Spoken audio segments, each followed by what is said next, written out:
بسم اللہ الرحمن الرحیم۔ السلام علیکم ناظرین، تقدیر انسان کی زندگی کا ایک اہم حصہ ہے اور اس میں آنے والی بندشیں کبھی کبھی انسان کو پریشان کر دیتی ہے۔ ایسی حالت میں یہ جاننا ضروری ہے کہ اسلام میں تقدیر کی تصور کو کیسے بیان کیا گیا ہے اور ان بندشوں کو دور کرنے کے لیے کیا عمل کیے جا سکتے ہیں۔ اس مضمون میں ہم تقدیر، اس کی بندشوں اور انہیں ختم کرنے کے طریقے پر تفصیل سے بات کریں گے، ساتھ ہی قرآن اور حدیث کے حوالے سے بھی رہنمائی حاصل کریں گے تاکہ موضوع کو صحیح انداز میں سمجھا جا سکے۔ اسلام میں تقدیر کو اللہ تعالیٰ کی پہلے سے طے کی گئی منصوبہ بندی کے طور پر دیکھا جاتا ہے۔ اللہ نے قرآن میں ارشاد فرمایا، بے شک ہم نے ہر چیز کو ایک خاص مقدار کے ساتھ پیدا کیا۔ تقدیر کا مطلب یہ نہیں کہ انسان کے پاس کوئی اختیار نہیں ہے۔ اسلام یہ تعلیم دیتا ہے کہ انسان کو اس کی زندگی میں اچھے اور برے عمل کرنے کی آزادی دی گئی ہے۔ اللہ تعالیٰ نے انسان کو عقل اور فکر دی ہے تاکہ وہ اچھے اور برے میں فرق کر سکے۔ حدیث میں آتا ہے، کوئی شخص اس وقت تک ایمان والا نہیں ہو سکتا جب تک وہ یہ یقین نہ کرے کہ جو چیز اسے ملی ہے وہ اس سے چھوٹ نہیں سکتی تھی اور جو چیز اس سے رہ گئی وہ اسے کبھی مل نہیں سکتی تھی۔ دوستو، تقدیر میں بندشوں کی وجہ یہ ہے کہ جب انسان کی زندگی میں پریشانیاں آتی ہیں تو وہ اسے اپنی تقدیر کی بندش سمجھنے لگتا ہے، لیکن اکثر یہ بندشیں ہمارے اپنے گناہوں اور غلطیوں کا نتیجہ ہوتی ہے۔ اللہ تعالیٰ قرآن میں فرماتا ہے، تم پر جو بھی مصیبت آتی ہے وہ تمہارے اپنے ہاتھوں کے کمائے ہوئے عمل کا نتیجہ ہے اور اللہ بہت ساری غلطیوں کو معاف کر دیتا ہے۔ تقدیر کی بندشوں کا سامنا کرنے کے پیچھے کئی وجہیں ہو سکتی ہیں۔ پہلا، گناہ اور نافرمانی۔ گناہ انسان کی زندگی میں مشکلیں اور رکاوٹیں پیدا کرتے ہیں۔ دوسرا، امتحان۔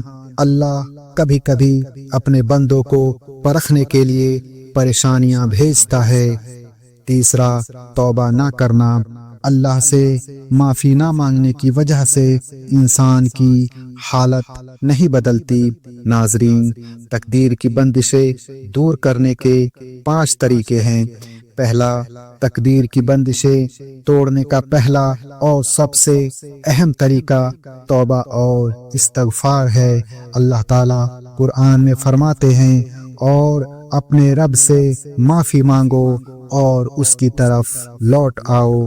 حدیث میں آتا ہے، جو شخص بار بار استغفار کرتا ہے اللہ اس کی ہر پریشانی دور کرتا ہے، ہر مشکل آسان کرتا ہے اور اسے وہاں سے رزق دیتا ہے جہاں سے اسے گمان بھی نہیں ہوتا۔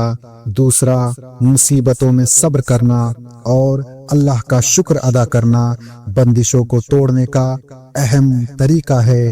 اللہ فرماتے ہیں، اگر تم شکر ادا کرو گے تو میں تمہیں اور زیادہ دوں گا۔ تیسرا، دعا تقدیر بدلنے کا سب سے بڑا ذریعہ ہے۔ حدیث میں آتا ہے، دعا تقدیر کو بدل دیتی ہے۔ دل سے اور یقین کے ساتھ کی گئی دعا اللہ کے دربار میں قبول ہوتی ہے۔ اللہ تعالیٰ نے فرمایا، مجھے پکارو میں تمہاری دعا قبول کروں گا۔ چوتھا، نیک عمل انسان کی تقدیر کو بہتر بنا سکتے ہیں۔ حدیث میں آتا ہے، صدقہ مصیبت کو دور کرتا ہے۔ صدقہ، زکوٰۃ اور غریبوں کی مدد کرنے سے اللہ کی رحمت نازل ہوتی ہے اور انسان کی مشکلیں آسان ہوتی ہے۔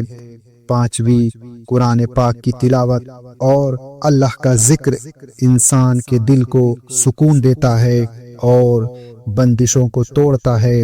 اللہ نے فرمایا جو لوگ ایمان لائے اور ان کے دل اللہ کے ذکر سے سکون پاتے ہیں، سن لو اللہ کے ذکر میں ہی دلوں کا سکون ہے۔ ناظرین، کیا آپ جانتے ہیں تقدیر کیسے بدلتی ہے؟ حضرت یونس علیہ السلام نے مچھلی کے پیٹ میں صبر اور اللہ کی تسبیح کی۔ ان کی تسبیح تھی لا الہ الا انت سبحانک انی کنت من الظالمین۔ اس کی برکت سے اللہ نے انہیں رہائی عطا فرمائی۔ حضرت ایوب علیہ السلام نے اپنی لمبی بیماری کے دوران صبر اور اللہ پر یقین قائم رکھا۔ اس کے بدلے اللہ نے انہیں صحت اور رحمت عطا کی۔ تقدیر میں بندشیں انسان کے لیے ایک امتحان ہوتی ہے۔ اسلام ہمیں ان بندشوں کو دور کرنے کے لیے توبہ، دعا، صبر، شکر اور نیک عمل کا راستہ دکھاتا ہے۔ اللہ تعالیٰ فرماتے ہیں تو بے شک مشکل کے ساتھ آسانی ہے، اسی لیے انسان کو چاہیے کہ وہ اپنے عمل اور نیت کو بہتر بنائے، اللہ پر یقین رکھے اور ہر مشکل کو اس کے حکم کے مطابق حل کرنے کی کوشش کرے۔ اگر آپ کو یہ ویڈیو پسند آئی ہو تو اسے لائک کریں، اپنے دوستوں کے ساتھ شیئر کریں اور چینل کو سبسکرائب کریں تاکہ آپ اسلام کی اور بھی خوبصورت تعلیمات سے روبرو ہو سکیں۔ ہم ملتے ہیں آپ کو اگلی ویڈیو میں، تب تک کے لیے السلام علیکم ورحمۃ اللہ وبرکاتہ۔ یا رسول اللہ یا حبیب